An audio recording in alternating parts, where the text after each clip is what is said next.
you're getting the money McGregor got for the Mayweather fight, then I would take a beating in UFC 100%. So you saying McGregor? Come on. No, listen. I just think it's. I think if you're good at UFC, stay in UFC. If you're good at boxing, stay in boxing.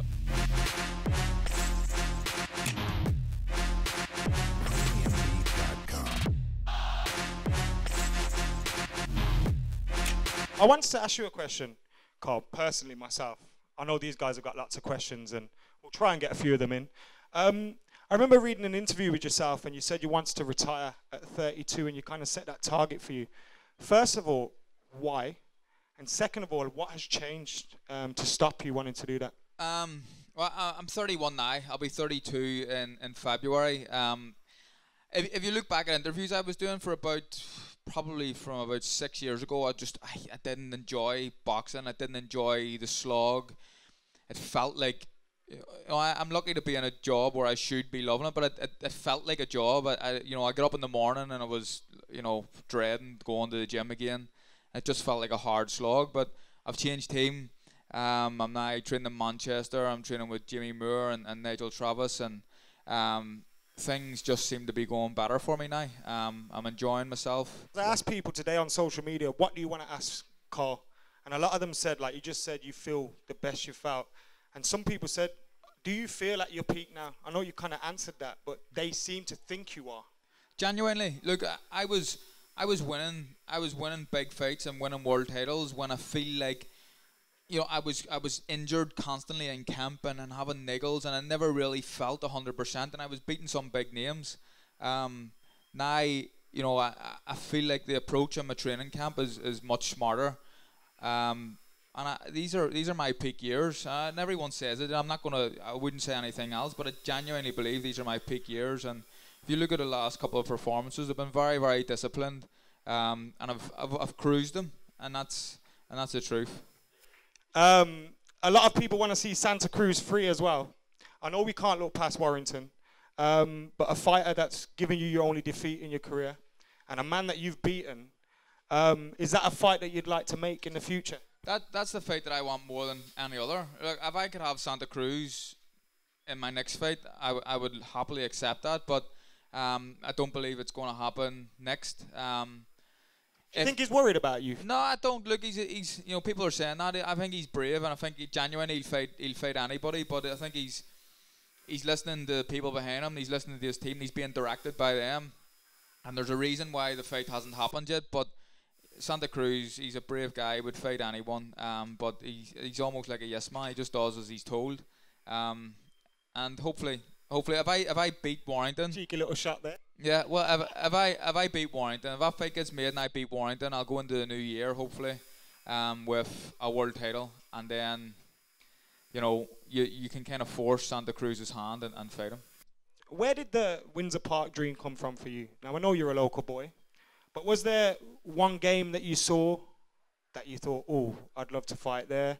Was it just being a local boy? Was it that? What made you want to fight at Windsor Park? I was always a big fan, and I still am a big fan of the Northern Ireland football team. And it wasn't like people talk about it as if it was a boyhood dream. It wasn't. I never really believed you could fill a football stadium for a fight. But I started to fill the Odyssey, and I brought big numbers to New York. I brought about 5,000 to Vegas.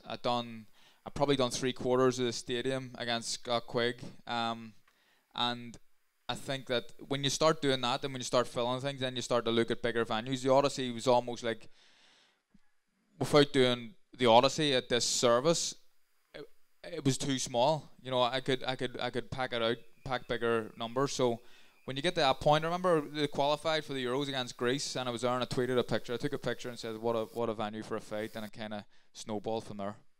If you could pick a five-a-side team, yeah, who would it be? I have been asked that before, but not only a couple of times. Right, five-a-side team. Best. Hey, Georgie. Yeah. See, that's the thing. We call him Geordie Best over here, and I get stick when I write down on Twitter Geordie Best, and I get a lot of English people saying it's Georgie, you're a clown. I'm like, well, he's from Belfast and he's called Geordie, so It's Geordie. It's Geordie Best, isn't it? It's not Georgie Best. So I'm the clown. No, no. So Best, Paul Scholes. Ooh. I think it's 5 or 6. You don't need big guys. Best, Scholes, Gattuso, hard man, and Scholes a hard man. So I need a wee bit of flair. Scholes can't tackle though. Scholes can't tackle. Have you seen how late his challenges are? Right. Well, Best, Gattuso, Scholes, David Healy scores, and I need a keeper. Big Pat Jennings. That is some size, you know. One question a lot of people have asked as well. Would you ever do the Conor McGregor thing and go for a cross-sport fight, UFC, boxing kind of thing? No, I wouldn't personally. I think if you're getting the money McGregor got for the Mayweather fight, then I would take a beating in UFC 100%. So you saying McGregor? Come on. No, listen. I just think it's. I think if you're good at UFC, stay in UFC. If you're good at boxing, stay in boxing. But understand why the fight was made. Did you watch Mayweather versus McGregor? I was at it. Oh, and, yeah. And look, I went with my mates and my wife as well, and we just had a mad weekend. I wasn't one of these guys that caught up and thinking that McGregor was actually going to win.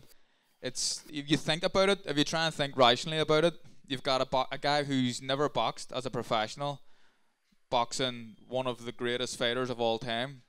There's only going to be one winner, and that's what happened. So I didn't get caught up that McGregor had a chance, but I knew what he was doing. He's a clever businessman. He made a serious amount of money. Are they good for the sport of boxing, or do you think they're bad? Because the traditionalists come out and say, I don't like this happening, it's not right. Well, but do you think it's good? Do you know what? It got more eyes watching boxing, and that's the thing. I see a lot of people giving it stick and saying that it's not good, but I didn't mind it because it gets people talking about boxing. It has that people making the comparison about UFC and boxing all the time, and you see people getting heated and angry about it, but as long as they're watching the sport and tuning in, then that's all that matters. And I'm sure some new fans that followed McGregor to boxing may have even discovered boxers like yourself after trying to find out more about the sport. So I suppose it could be good for the game. Right, Canelo Triple G #2 this weekend. Who's winning? It's a tough fight to call. I hope to God that Golovkin wins. I don't think he does. I think that Canelo nicks it on points. Why do you want Golovkin? Well, obviously with the whole controversy surrounding the failed drugs test by Canelo and the 6-month ban, it annoys me that a little bit. The guys that are bringing the money in get the short bans, but if it's a guy down the street fighting in 6 rounders, fails a drug test, he gets banned for 2 years because he's not bringing in dough. Do you think he was protected by Golden Boy? That's all. Look, he is the Golden Boy of boxing at the minute, or one of them. So, they have to look after him, and he's been looked after, I feel. But I hope that Golovkin wins. I don't think he will. I think Canelo will win on points. I feel that as well. I got a feeling for Canelo, although it could be finished early because he does look a little bit lighter now. I don't think anyone gets stopped in that fight. I think both of them have serious chins, 2 big punchers, but no, I don't think anyone will get stopped. I reckon you have been asked this one, but anyway, Tyson Fury fought on your undercard last time. Heavyweight boxing at the moment is absolutely crazy. What do you think of Fury Wilder? Will it happen? It's similar to yours, where after the fight, it kind of seemed like it was definitely happening, but there's been no confirmation yet. And if you had to rank the heavyweights, AJ, Wilder, Fury, where would you rank him? Well, right, I think that Fury Wilder, it's a difficult fight for both guys. I think that Fury showed improvements from his comeback fight in his last fight. I think he improved, but it's a hard fight. And do you know what? I'm not going to make a prediction on that until it gets a bit closer, until it gets made. It's a difficult one to call, but give me a wee bit of time on that. But if you wanna talk about who's the best in the world, AJ, Wilder, Fury, I think because he has the belts, you have to say AJ. The proof is in the pudding. He's the guy with 3 world titles. Wilder has a WBC, but AJ's the man carrying the belt. So and other people are giving Fury, saying he's a guy that was stripped of the titles and unfairly treated. So there's a shout for him too. But I think the guy with the belt at the minute is AJ. So I have to say he's the best right now.